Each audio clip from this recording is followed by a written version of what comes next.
আল্লাহ নবী জিজ্ঞেস করে, উট তুমি আমাকে সালাম দিলা কারণ কি?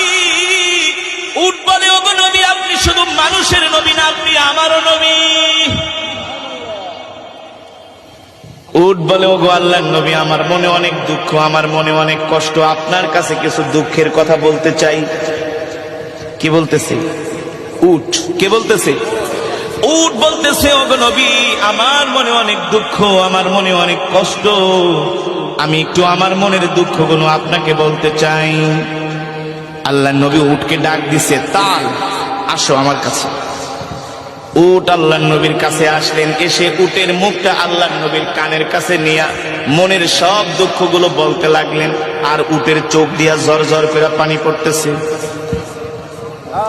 উট বলে, ওগো আল্লাহর নবী, দেখেন আমার বয়স হয়ে গেছে, আমি আগের মতো বোঝা বাইতে পারি না, আগের মতো আমি বোঝা বহন করতে পারি না। এই কারণে আমার মালিক আমাকে ঠিক মতো খাওয়া দাওয়া দেয় না,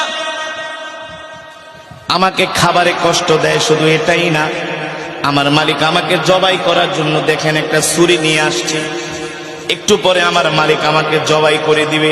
আল্লাহু আকবার, জোরে বলেন আল্লাহু আকবার। আল্লাহ নবী উটের কথাগুলো শুনছেন, আর উট কান্না করে বলতেছে, ওগো নবীজি, দুনিয়ার কোন মানুষের কাছে মনের দুঃখ বইলা লাভ নাই।